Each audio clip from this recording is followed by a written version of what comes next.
જે મારો તારાંકિત પ્રશ્ન હતો કે નર્મદા અને છોટાઉદેપુર જિલ્લામાં જેટલા પણ પ્રાથમિક આરોગ્ય કેન્દ્ર છે, સામૂહિક આરોગ્ય કેન્દ્ર છે, જનરલ હોસ્પિટલો છે, એમાં સવર્ગના કેટલી જગ્યાઓ ખાલી છે? તો આપ જોઈ શકો છો, લગભગ 30% જેટલી જગ્યાઓ તમામ વર્ગ 1, વર્ગ 2, વર્ગ 3 અને વર્ગ 4ની આજે એ વિસ્તારમાં ખાલી છે। એ જ પ્રકારે અમે આરોગ્યમાં જ્યારે આ વર્ષે પણ 25,000 કરોડથી વધુ બજેટ ફળવાયું છે।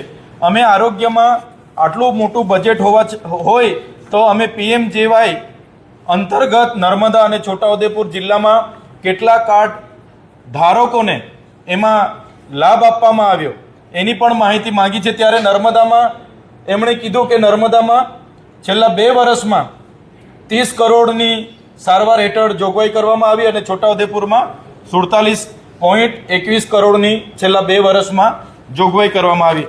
આમ નર્મદાની વસ્તી ખૂબ વધારે છે, 30 કરોડ અને જે 47 કરોડની વાત થાય છે ખૂબ જ ઓછી નર્મદા જિલ્લાના લોકોને આનો લાભ થયો છે।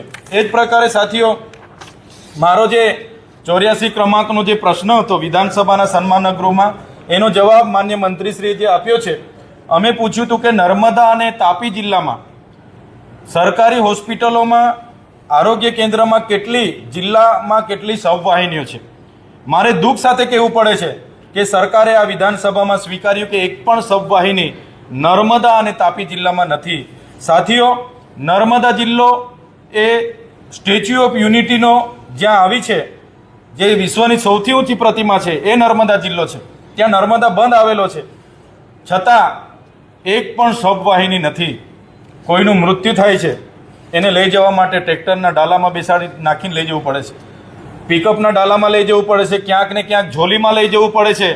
આ સ્ટેચ્યુ ઓફ યુનિટીના નર્મદા જિલ્લાની વરવી વાસ્તવિકતા છે। એટલે આજે સરકારે ખૂબ સહજતાથી સ્વીકારી લીધું કે એક પણ સબવાહિની અમે હજુ પૂરી પાડી શક્યા નથી।